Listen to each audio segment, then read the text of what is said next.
Hello, ഞാൻ doctor Shalini. ഡെങ്കിപ്പനിയെക്കുറിച്ചുള്ള ചില തെറ്റിദ്ധാരണകൾ മാറ്റാനാണ് ഈ വീഡിയോ ചെയ്യുന്നത്. ഡെങ്കിപ്പനിയിൽ പ്ലേറ്റ്ലെറ്റ് കൂടുന്നതിനായി പപ്പായ ഇലയുടെ ജ്യൂസോ മാതളം ജ്യൂസോ കിവിയോ കൊടുത്താൽ സാധിക്കുമോ? ഇല്ല, ഇതിന് ശാസ്ത്രീയമായ തെളിവുകളില്ല. അപ്പോൾ എന്താണ് ഡെങ്കിപ്പനിയുള്ള കുഞ്ഞുങ്ങൾക്ക് നൽകേണ്ട ഭക്ഷണം? ഡെങ്കിപ്പനിയിൽ കുഞ്ഞുങ്ങൾക്കുള്ള ഭക്ഷണത്തിൻ്റെ ഉദ്ദേശം എന്ന് വന്നാൽ 3 കാര്യങ്ങളാണ്. പ്രധാനപ്പെട്ട ഒന്നാണ് നിർജ്ജലീകരണം തടയുക. ഇതിനായി ORS, കഞ്ഞിവെള്ളം, ഉപ്പിട്ട നാരങ്ങ വെള്ളം, പഞ്ചസാരയും ഇട്ടിട്ടോ ഉപ്പിട്ടിട്ടോ നാരങ്ങ വെള്ളം, സൂപ്പ് എന്നിവ നൽകാം. രണ്ടാമത്തെ ഭക്ഷണത്തിൻ്റെ ഉദ്ദേശം എന്ന് വെച്ചാൽ ശരിയായ രീതിയിലുള്ള കാലറി ആൻഡ് പ്രോട്ടീൻ കുട്ടിക്ക് നൽകുക. ഇതിനായി ചെറുപയർ, ഉപ്പുമാവ്, ഇഡ്ഡലി, ദോശ അല്ലെങ്കിൽ ഈവൻ മുട്ടയും ഇറച്ചിയും പോലുള്ളവ സ്പൈസി അല്ലാതെ സാധാരണ രീതിയിൽ നൽകാവുന്നതാണ്.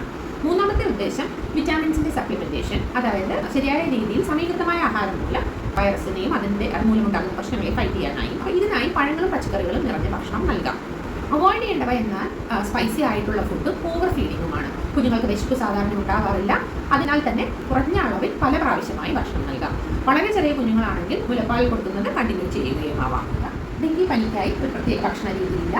സമീകൃത ആഹാരം, ധാരാളം ഫ്ലൂയിഡ്സ്, പിന്നെ ഡോക്ടറുടെ നിർദ്ദേശപ്രകാരമുള്ള ചികിത്സ. ഇതാണ് ഡെങ്കിപ്പനിയിൽ നിന്ന് വേഗത്തിൽ സുഖം പ്രാപിക്കാനുള്ള വഴി. Thank you.